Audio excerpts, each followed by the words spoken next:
नादी सिंध में वफ़क़े सां किथे हल्की ऐं किथे तेज़ बरसात जो सिलसिलो जारी आहे।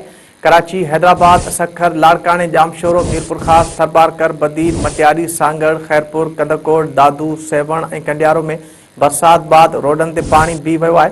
शाहपुर, चाकर, कुंभ, पिरियालो, तंगवाणी, चंबड़, वाईपांदी, भान सईदाबाद, ठुल, नूरियाबाद, पड ईदन, खानवाण, तलार ऐं ॿियनि शहरनि में भी बरसात खां पोइ गर्मी जो ज़ोर टुटी वियो आहे। बरसात सबब रोडनि रस्तनि ते पाणी बीह वञण ऐं बिजली जी बंदिश सबब रहवासी बिटे अज़ाब खे मुंहुं ॾियण ते मजबूर आहिनि। NDA में तरफ़ां सिंध समेत मुल्क में 11 सेप्टेम्बर ताईं तेज़ बरसात जो अलर्ट जारी कयो वियो आहे। नाज़रीन, अवां खे हिकु भेरो ॿीहर ब्रेकिंग न्यूज़ ॾेई रहिया आहियूं त सिंध में वफ़क़े सां किथे हल्की ऐं किथे तेज़ बरसात जो सिलसिलो जारी आहे। कराची, हैदराबाद, सखर, लाड़काने, जामशोरो, मीरपुर ख़ास, थरपारकर, बदीन, मटियारी, सांगड़, खैरपुर, कदरकोट, दादू, सेवण ऐं कंडियारो में भी बरसात बाद रोडनि ते पाणी बीह वियो आहे। शाहपुर, चाकर, कुंभ, पिरियालो, तंगवाड़ी, चंबड़, वाईपांदी, भान सईदाबाद, ठुल, नूरियाबाद, पड ईदन, खानवाण, तलार ऐं ॿियनि शहरनि में भी बरसात खां पोइ गर्मी जो ज़ोर टुटी वियो आहे।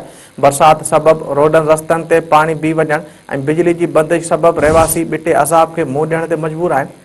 NDA में तरफ़ां सिंध समेत मुल्क में 11 सेप्टेम्बर ताईं तेज़ बरसात जो अलर्ट जारी कयो वियो आहे।